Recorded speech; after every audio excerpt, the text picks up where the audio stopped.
Hey, welcome to the Reverend Hunter Podcast. This is Tony Jones. I'm the Reverend Hunter, joined as always by the Spock to my Captain Kirk, Brandon. Hey, now that's one of my favorite ones right there. I can't believe Spock was we always haven't my used favorite that character one. as a kid, so that works out perfect. Spock's the greatest. I might just watch one of those reboot movies tonight. You know what? The reboot movies are fantastic. The first two are great. The third one kind of went out there, but first two are fantastic. Yeah. J.J. Abrams killed it. Yeah, I agree. I loved them. I'm up at the cabin alone. Looks like I'm going to be alone up here this weekend. Just a mosquito report, Brandon. The mosquitoes are fierce, dude. Fierce. Are they? Yeah, I mean, crazy. It's like maybe the worst anybody can remember. Yeah, I went on a hike a couple days ago actually, and it was so bad too. And I didn't like bring any mosquito spray or anything. I made it like 5 minutes, and I was like, nope, not worth it. I'm turning back. Oh my gosh, yeah, it's madness. And I was up farther north. I was up north of Ely in the Boundary Waters on basswood fishing. Caught my first walleye. Congratulations! Because, which I'm sure people are like rewinding that. Wait. Did he say he caught his first walleye? Yes, friends. I caught my first ever walleye. I'm not a walleye fisherman. I've never even tried to catch a walleye. And I went out with my buddy Timo Rova, his brother, a couple other guys, and my son Aiden. And you can read all about it on my Substack post, which you can find at Tony's Field Notes on Substack. Yep, my first ever walleye.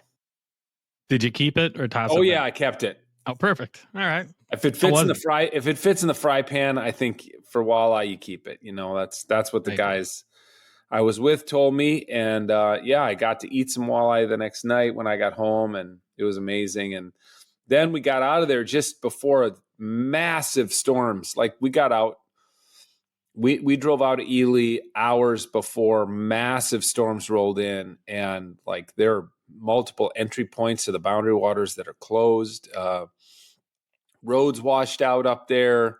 It's really crazy. Some places got 7 to 10 inches of rain in the course of like 12 hours. Wow. I know it's been down here in the cities. We've got like the river flood warnings and stuff like that, but yeah, I know it's not as bad as that.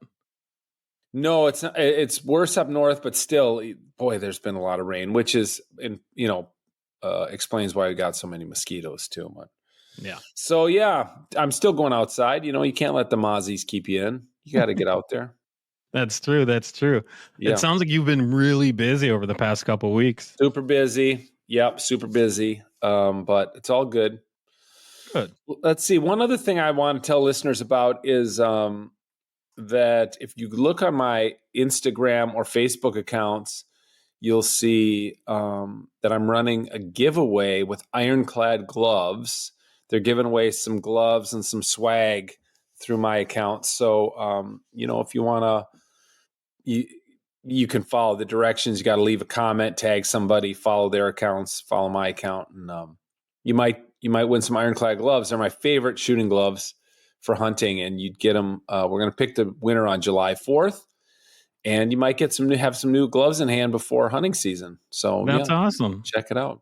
Everybody check it out. That's really cool. Yeah.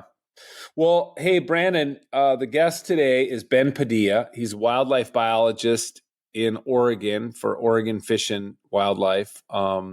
Great guy. He was a listener who reached out to me a long time ago, and we conversed a little bit, and I decided to have him on the show and hear about his journey. He's a faithful Christian dude who grew up that way, but has really married his faith to his life in the outdoors, and even some of the very cool stuff he's done in his professional life as a wildlife research biologist. So we have a great conversation. I hope you'll like it. And then I do want to key listeners in that our next episode will be something very special.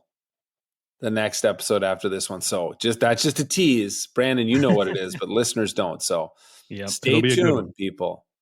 It'll be a good one. Yeah, don't miss out. We got a big kind of a landmark milestone show our next episode, and we'll tell you all about that when it comes out. For now, enjoy my conversation with Ben Padilla, and in the meantime, hey, like, rate, subscribe, review, and share the Reverend Hunter podcast with a friend. Thanks for listening, everybody. Ben, thanks for coming on the Reverend Hunter podcast. Yeah, I appreciate it. Thanks for having me here. Well, yeah, I mean, you reached out to me and wanted to come on, wanted to talk about this stuff. So I kind of feel like I should just start out by saying, who are you? What do you do? And why did you want to come on the podcast? And what should we talk about? Yeah, well, I actually found your podcast in an odd way a couple months back. I had heard on the Meat Eater podcast, I'm forgetting his name right now. He wrote the book Nimrod, the Mighty Hunter. Yeah. From down in Texas. I saw him, Waco. Heard him on Meat Eater, okay, and then just looked him up online and saw he was on this podcast called Reverend Hunter. Okay. So I'm a wildlife biologist, and I grew up in a Christian home, and I'm a man of faith, and so it was the name just of your podcast it intrigued me. So then I started listening to a few, and was just like this. I appreciated the way in which you talked about, especially the practice of engaging with the natural world through hunting and that experience. Because I'm not a hunter. I've never hunted. I didn't grow up hunting. But I'm a wildlife biologist, and I work a lot with hunters. I work for a state management agency as a research biologist. And so there's a lot of engagement there, and that practice, that attention that comes from hunting, it doesn't only come from hunting, but it certainly can.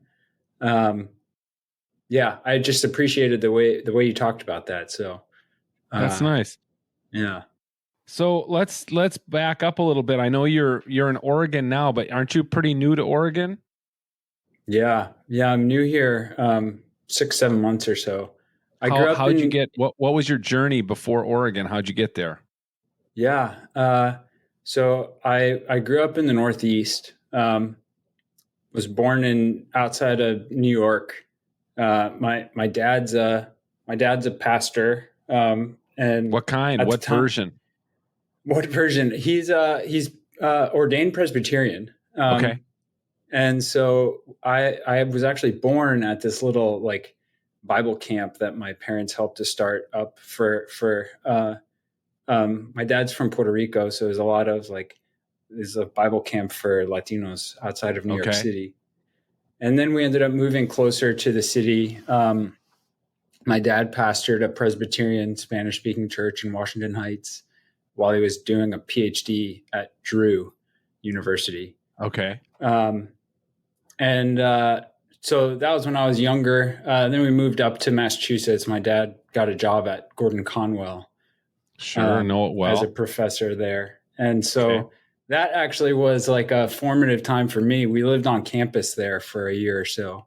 And I was in like 4th or 5th grade. So spent a lot of time just wandering around. It's a beautiful campus. And I just spent all my time catching frogs and snakes. And that sort of began my shift into really my love for nature and everything. Anyways, just to speed things up a bit, ended up going to Gordon College out there, right near Gordon Conwell, and then on to grad school. Initially working with birds, my master's degree. Did a couple things after that, teaching, tried to teach high school, which is way too hard. So I went back for a PhD and, continued the wildlife ecology front. I mean, it's funny that somebody would say getting a PhD was easier than teaching high school, but I mean, to each his own, I guess, huh? Oh yeah. I mean, it's a It's a different animal. I have so much respect for teachers. Yeah. It's because I after my master's, right, like you spend all this time doing this research and you publish it, and it's like 7 people are going to read this maybe, right. And how can I actually do something that's meaningful? And so I did some environmental ed, urban environmental education stuff as an AmeriCorps after that. And I was like, well, maybe I'll give teaching a shot. I really loved it, but man, it's hard. It's just a draining job, and it's such an important job, and it's a lot of hard work. From the perspective of, I mean, it's like, I imagine it's similar to ministry, right? Like you have to pastor these people as well as teach them, essentially. Like, like you have to be there for them in such a deeper way than just as an educator. That's hard. And it's not something that I was equipped for. Okay. Yeah. So well, can I ask you though, like what was the focus of your master's and of your doctorate? Yeah, totally. So I was interested. I've always been interested in how and why wildlife are sort of on the landscape in the ways that they are, right? So like, what are the factors that are driving distribution of wildlife? What are the factors that are driving like population dynamics over the landscape? So both my master's and my PhD work were looking at those with predominantly bird communities in sort of urban to non-urban settings. So my master's work was at Ohio State University, and I was looking at essentially what's metapopulation. So a metapopulation is like lots of little populations. So thinking about it in like little woodlots, right? So the songbirds in each one of those little woodlots, each one on their own isn't going to be a population that's going to last long term. Right. So, but the group of them there are this like group of populations that are supporting each other. So I was looking at that with different types of birds in Ohio. And then my doctorate work was a bit more of looking at how do we actually define what is urban and rural, and how do we understand these gradients of change. And ultimately the where that came was to really look at like the valuing these places in the middle, looking at bird communities across these areas and finding that the most diverse areas are these places in the middle. They're not entirely forested. They're not entirely urban. They're these places on the fringe where there's suburban, there's agriculture, there's woodlots, and those have the most diversity, which I really appreciated that and liked that that's where the data landed, because it's showing the value of these places that are just like these, fringe woodlots in suburban America that are so common, can really be great habitat for wildlife. That's surprising to me. And I wonder, do you think, like, if you were to track that back 10,000 years before human settlement, what would that mean for the, populations of birds and where they would cluster and things like that before we had these like suburban fringe environments? Yeah. It's just like it's this more habitat diversity creates more opportunities for animals to come in. So like, I mean, things like ruffed grouse are a bird that is in decline over a lot of its range, because we're kind of through the point where we're after all these abandoned farms are growing up to the point that they're past that early successional stage. Okay. So if you think back to like, way back when, there probably weren't as many ruffed grouse running around as there were back in like the 80s or something. Right. So it was likely a different community of species across the whole landscape. But the habitat that is created through these disturbances can allow for opportunity for a lot more species to persist. And so there, like, you need that whole spectrum across the whole landscape, right? Like you're not going to get the core forest species in that fringe habitat, and you're not going to get like I don't know if it's maybe of less value, but you're not going to get like the urban house sparrows or whatever in that fringe. Sure. But the fringe habitat, that edge, can really hold the most diversity. And that's what, like, if you're creating habitat on a property for turkey or grouse or deer, like, that's what you're creating. You're creating that edge where animals exist in that sort of that fringe space is so valuable.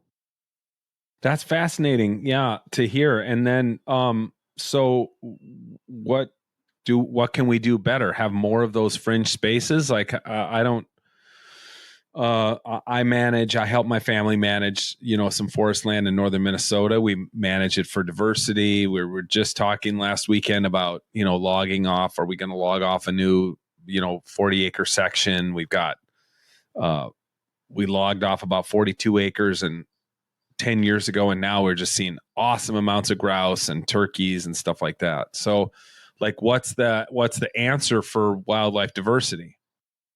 Yeah, I think it sort of depends on what you're going to end up managing for. Like on your family's property there, if you really want to prioritize hunting opportunities, that's probably a good idea. And I think that the argument that I make is just, especially for like that, in thinking about like the suburban interface between agriculture and urban areas, that's so common, is that as like there's not going to be any fewer of us anytime soon, us humans, right? So as we create those sorts of areas, make sure that we're prioritizing the conservation of green space, of wild-ish habitat in that matrix, right? For a couple of reasons. One, because it's valuable for birds, it's valuable for a lot of small mammals, valuable for deer, that kind of thing. And two, because it's critical for people to have that space to engage with the wildlife as well. Yeah. Engage with the green space, right? So that's really the biggest takeaway for me is making sure that as we continue to expand our footprint on the landscape, we recognize the fact, because there are some schools of thought that's like, no, we just need to build massive cities over here, and then we'll have all the wild places over there, right? And it'll be great. We'll have them completely separate. We'll have big chunks of each. I don't think that's reasonable or realistic. Okay. And I think it's important to recognize that there is value in the disturbed wild spaces, and we need to recognize that and value that and conserve that as we continue to truck across the landscape. Yeah, I mean, it's true, and I haven't. There have been a couple things that have occurred to me recently. One is that I'm so attuned to wildlife, and particularly game wildlife, and you get into your silo or into your bubble, and you kind of think, oh, everybody has the same opinion as me. And then something snaps me out of it, and I realize, like, oh my gosh, the vast majority of people who live around me in like the Minneapolis-St. Paul metro area never think about wildlife. They're not thinking about deer and turkeys and rough grouse. Like 5% of us hunt. That's a really small minority of the population. And probably a few other people who are like bird watchers or members of the Audubon Society or something, they think about wildlife.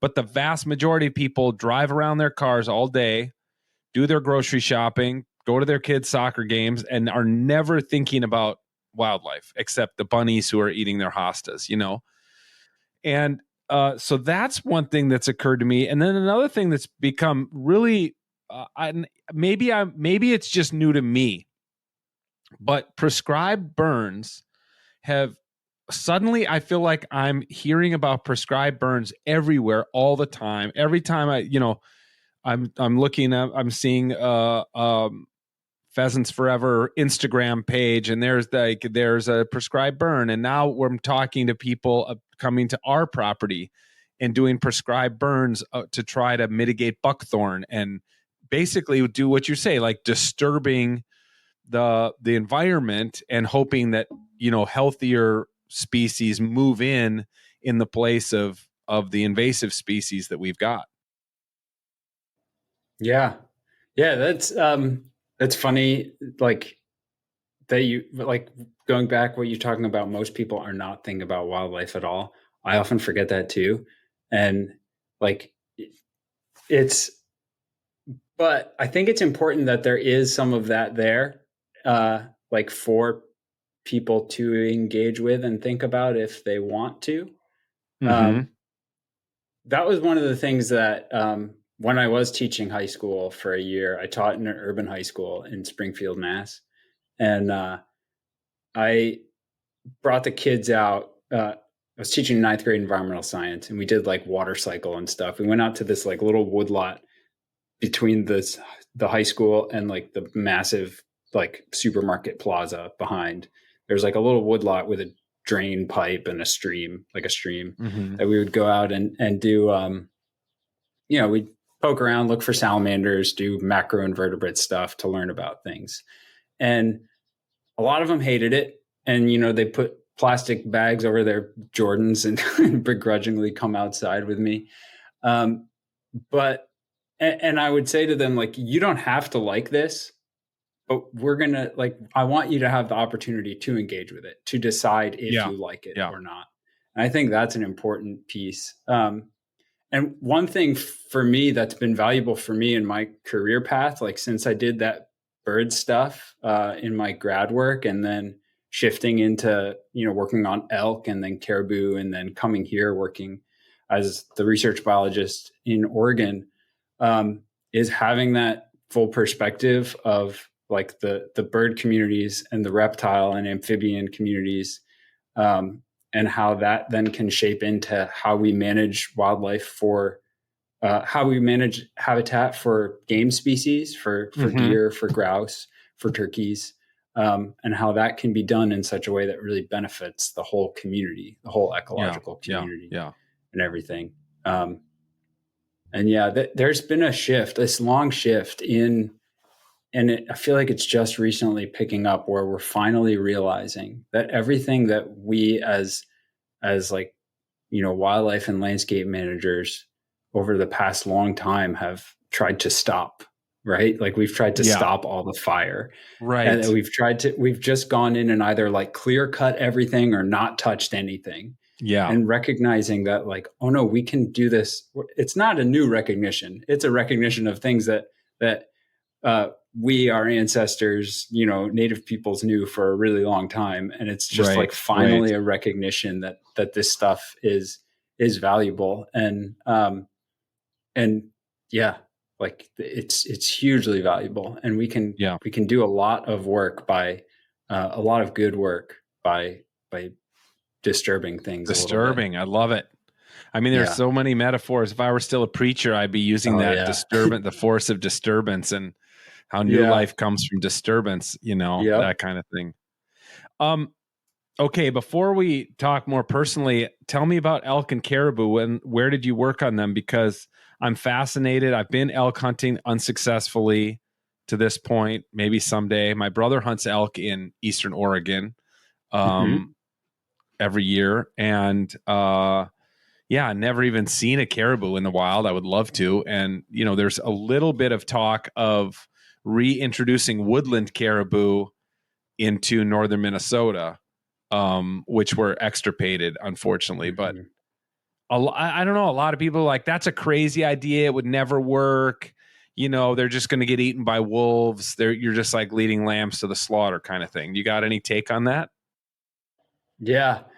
Well, so elk was first. I did a postdoc for a year on elk, working on elk out east, actually in Pennsylvania. Okay. So I was working on the Pennsylvania elk herd and doing some understanding habitat selection and movement and that sort of thing, and how that relates to some of the landscape management practices and stuff related to, the clearings that they make for elk out there. And timber, what sort of timber harvest they aren't using on the landscape, that sort of thing. So I spent a year out there. It's beautiful country out there where the elk are in like north central Pennsylvania. Some big elk out there too. Helped out at the check stations a couple times. Yeah, they some really big ones. Actually, I just saw there was a new. I think one of like a Boone and Crockett record or near a record for eastern elk out there recently.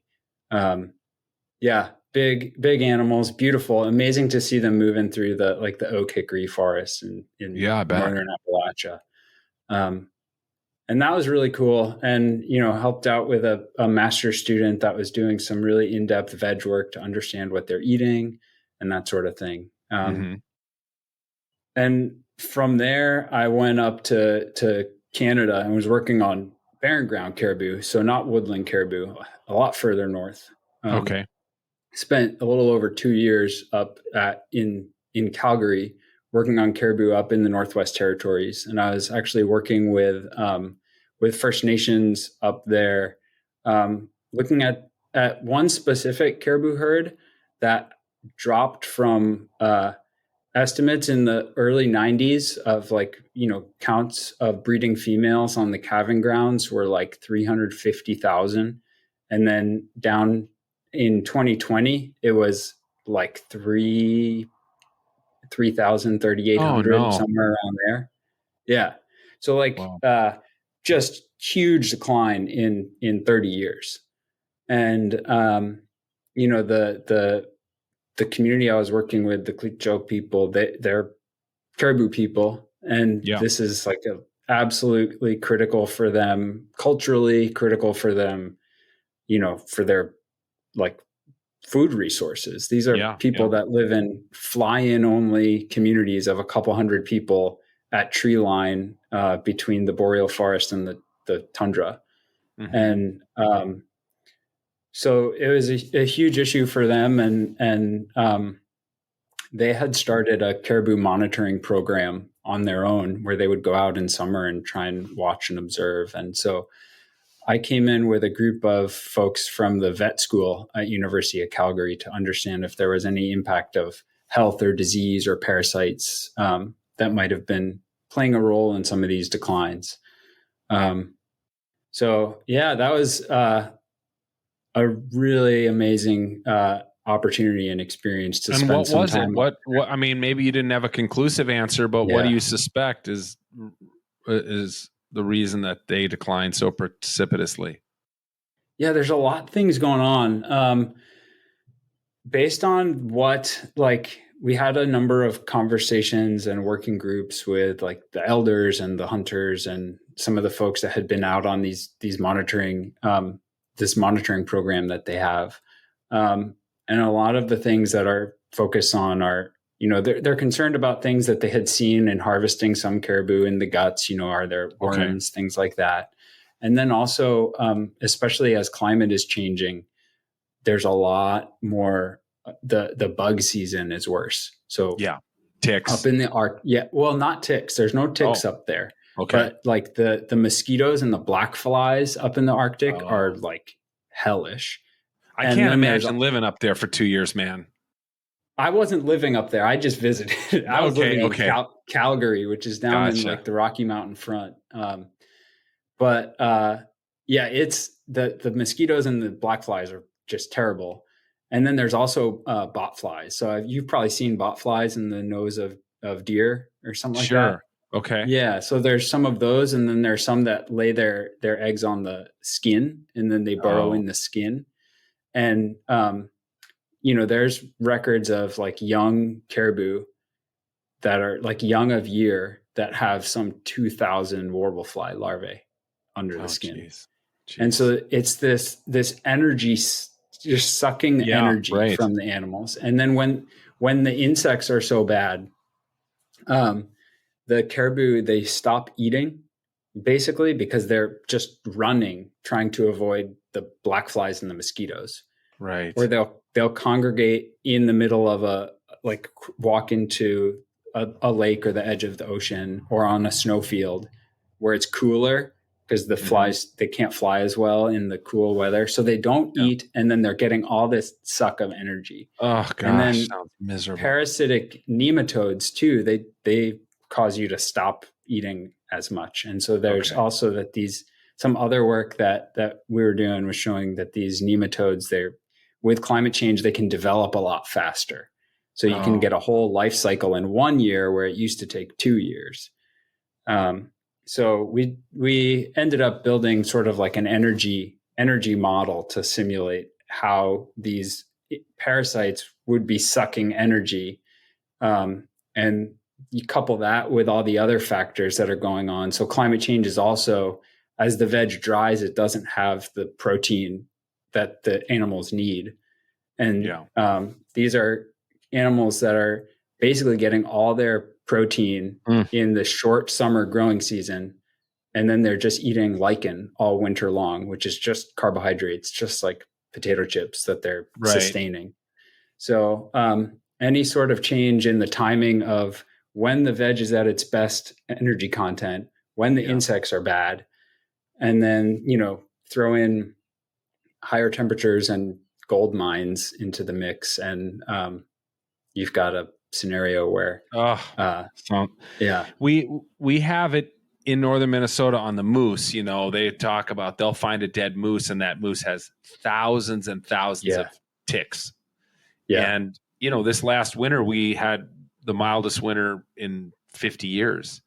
It snowed twice all winter. We didn't have that 1 week of 20 or 30 below, which really knocks back the tick population. So they're just expecting this year already. I can tell you this year, like the mosquitoes are are crazy amounts of mosquitoes. And that's our first. Then we'll have the deer flies and horse flies next, and I'm sure that the ticks are really devouring the moose too. That's just unfortunate, really unfortunate. Yeah. I have a friend who's been working on winter ticks up in Maine and Vermont and stuff with moose. And, he's told me he showed me some of the game cam pics that they have of their work. And, they'll find a moose carcass that essentially it's just like plasma left inside. Like they've sucked out all the blood. Oh my gosh. It's really horrific. And those they're now moving up into where the woodland caribou are as well. And so there's now concern that CWD will get up into woodland caribou and winter ticks and these diseases, as parasites and diseases, as climate changes, are all moving around and have a lot of implications,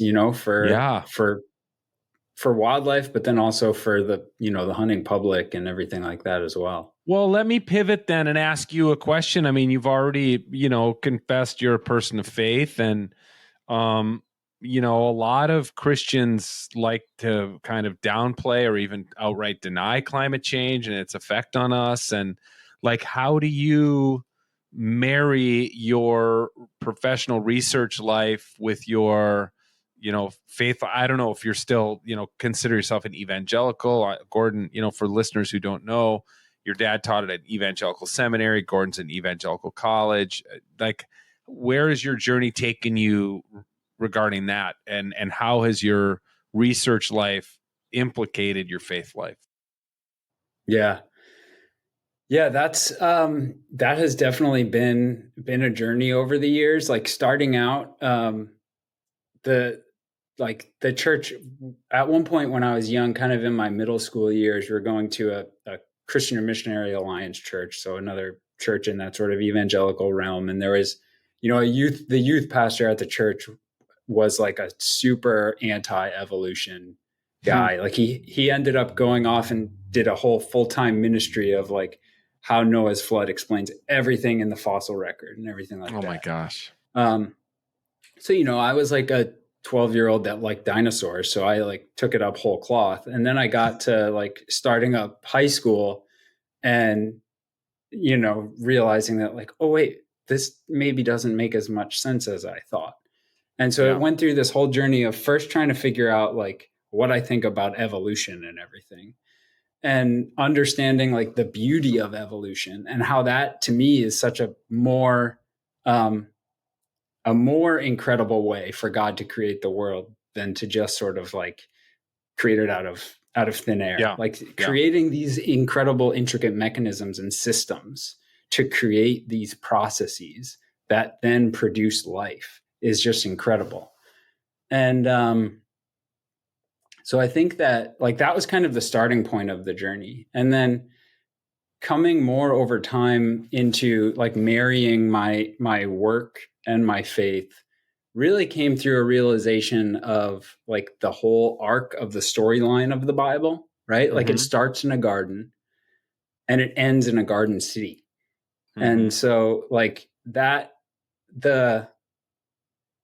and a recognition that the redemption is not us going away to heaven, right? Like I think so much of what you're talking about of like that denial of climate change that's common in evangelicalism is because of that dualist worldview. Yeah. Right. That like we're spirits and we're bodies, but we're mostly spirits and the bodies are just this thing we'll throw away. And Right. that is like, that's so damaging in so many ways. So that recognition of that arc of the storyline, that the redemption is for all of creation. There's so many times in the Psalms that it's the forests and the fields are rejoicing because God is coming with judgment upon the earth. And that sounds negative, like judgment upon the earth. That has we interpret that in a negative way, or we can, but it's like he's coming to make things right. So creation is rejoicing.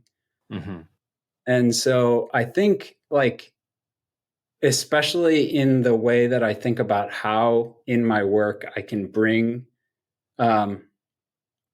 people and the natural world together in some way, whether that's just by ensuring that it's still there for people to engage with when they want to, working on a species that is an endangered species to make sure that, this animal is still here for people in future generations. Responsibly stewarding our environment, educating people, like I was talking about before, like making sure we have those green spaces in that fringe for people to engage with. Just like the work of the kingdom is the restoration of the whole creation. Yeah, I think that's right. And yet, boy, I worry that fewer and fewer people seem to care about that. So, I mean, what do you do? Have you ever like gone to churches and talked as a wildlife biologist and tried to impress upon people the importance of this work? In my PhD, when I was getting my PhD, I did. I like taught a couple week course at my church I was going to there. And like we did some little walks and stuff. And it's something that I would like to do. It's something that's important to me. And I think I try also to not be I don't go out like every time in my professional life, every time I meet someone like, oh, hey, I'm a Christian and this is why my work is important. But I'm not quiet about that. Or if that sort of thing comes up, I certainly don't try to hide it in my professional life. But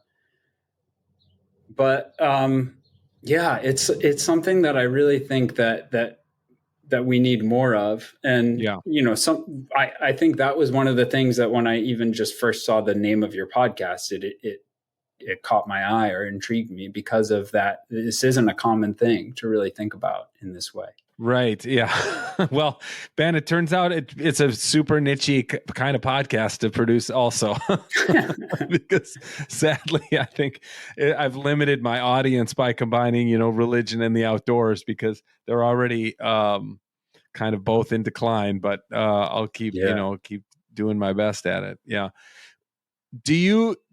Well, I guess before we go, like, what would you say to people? Like, what is your message to people about, I just find it like, and I it's nothing against you. You're telling us the truth, but it's so distressing to me to think about, these big, beautiful mammals like caribou and elk and moose who are just being predated by these insects that are, and it's like we are helping insects to thrive and at the expense of large mammals, which I think is like, if you asked any human being, which would you rather have, more bugs or more big mammals? They'd be like, oh, big mammals. I hate bugs. I hate black flies and mosquitoes or whatever, but we're doing this. So like, what in the world can be done? What's the good news? Yeah. Yeah, man. This is, this line of work can get depressing for me sometimes. Just like being, neck deep in thinking about climate change, in thinking about,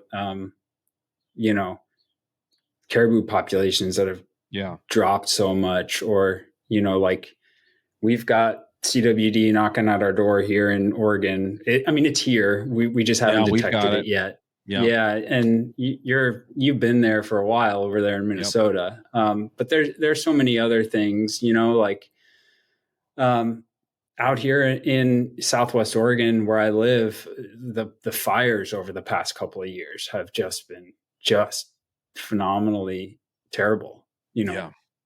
Douglas fir that are 6-8 feet around at the base, just torched all the way up to the top like matchsticks. So it can be hard to think about like what we've done and the way things are going with climate change. It can be easy to not have hope. Yeah. I think my answer or response that is at the same time 100% true, but then it feels like a cop-out is, trusting in the story of the Bible that I believe in. And that there will be a restored creation. But at the same time, just seeing there are people that care, and there are a lot of people that are working on these issues and trying to figure out the best paths forward. I think that, like, what I would say to people is to become engaged in some of these issues. There's a lot of really great organizations that are out there, helping to fund this work or helping to communicate these issues, right? And make them known. And that's one thing, but really the most important thing is to just like develop that relationship with the natural world. That was one of my favorite parts, and probably the most lasting, valuable aspect of my experience working with the caribou and the Glucho people up in Northwest Territories, was just that, like, how much respect they have for the caribou and for the country, the land, and recognizing that there's no separation there. And I think that's like that embodied nature of things, I think, is just super important, and something that we as Americans, we as Christians, whatever it is, like being embodied in a place, and that connection to place, I think that can go a long way in changing what we do and how we think. Oh man. Well, I totally agree with you. I sometimes feel like we're fighting an uphill battle, but yeah, I sure appreciate what you're doing. I'm going to be in Bend, Oregon in August performing a wedding, and I'll be out there for a week. And, already we're talking about, we're going to do some fly fishing and mountain biking and stuff like that. But my brother's like, well, the problem in August is the fires, and it might be so smoky, it's hard to do anything outside. You just don't know. But he, like you just said, the last few years have been really bad. And of course, it's a lot of deferred maintenance, basically, on these burns. Yeah. Well, we've got a lot of research going on right now in terms of trying to understand how we can do some of that pre-fire management and still have the wildlife that we need in those areas, and then what happens post-fire and stuff. So hopefully it's something that we can, not have it be so bad every year, because there's the forests out here in Western Oregon are beautiful, and it's a shame seeing them all torched as a lot of them are in some places. Anything else you want to say about, you've talked about how your profession has influenced your faith, and how does your faith influence your profession? I guess trying to keep hope in the midst of kind of news that's full of despair in your industry, huh? Yeah. And recognizing that, because just as there's that sort of like, there's that stream of thought that can take you just towards the focusing on the human aspect of the situation. There's another line of thought that can take you into thinking just like we just need to preserve wildlife at the expense of people. Right. And there's, make no logging, right? The timber companies are bad. We need to stop timber harvest. Get the people off the land, no recreation, whatever it may be, no hunting. And I think that, like, as a Christian, I have a high view of individual humans, right? Of all these little images of God running around. And so that helps me to just I think that this just changes potentially how I think about the human component of the scenario, not necessarily as a problem, though we can become a problem. But trying to, it makes it easier for me to move forward with an understanding of compromise, I think, because of